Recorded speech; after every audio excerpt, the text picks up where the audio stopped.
Okay, this little guy is really trashed right now, but we're going to groom him. We're going to get him all ship-shape. You really won't even recognize him next time you see him, as he won't look like this anymore. So I think the first thing to do is to break up some of these mats here and scissor through some of them. That's probably the best way to do this.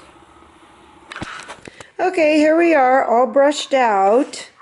As you can see, he's looks much better than he did a few minutes ago. And he's ready for his bath and defleeing. His coat's kind of thin now. We can just hope it just grows back. We had to use a lot of tools on him, including this brush.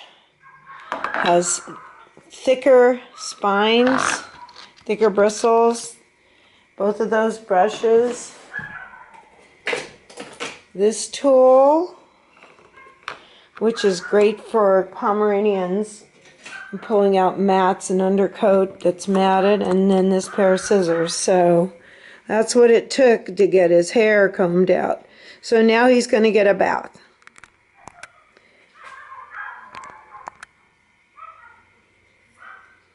Now that Brice is wet, you can see the fleas and the flea dirt. The black spots are dirt, and there's probably a flea right there, yeah, crawling around. So you don't want to wet a dog down too much who's full of fleas. You want to mostly get the soap on them because the fleas can't get through the soap too easily. Okay, now we're soapy. This little guy has had Scratch X, which I don't know if it works or not. Most flea and tick shampoos don't really work, but it slows the fleas down. And then I use chlorhexaderm because they usually have skin trouble, scaly, icky skin, so this helps with that, makes them feel better. So I like to give them a good 5 minutes. Even if it doesn't kill the fleas, it slows them down sufficiently where I can pinch them off one by one, which is what I'm going to do. So next step will be drying. Okay, now we're rinsed. There's still some fleas be bopping around, so we're going to use this type of cream rinse. And the reason is it makes the coat really slick, and it's a really good conditioner. You can buy it separately, or you get it with hair dye. But it's the best to use for this kind of thing.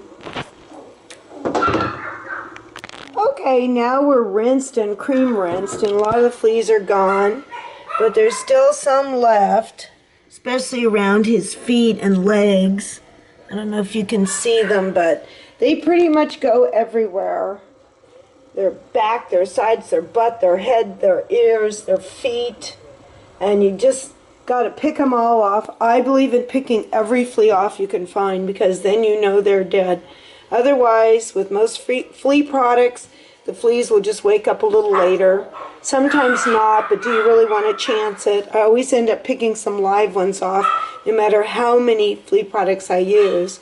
So normally I would dry him on the table, on the grooming table, but I am going to dry him in the tub with the high velocity dryer. Okay, this is the high velocity dryer. It's very noisy in the bathtub.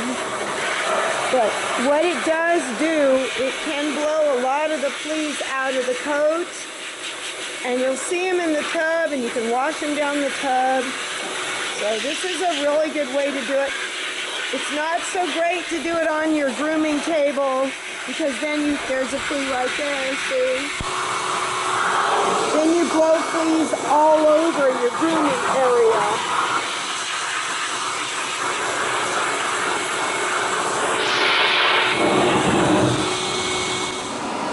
The best way to look for fleas is with a blow dryer, because you can point anywhere, part the hair, the fleas really can't hide.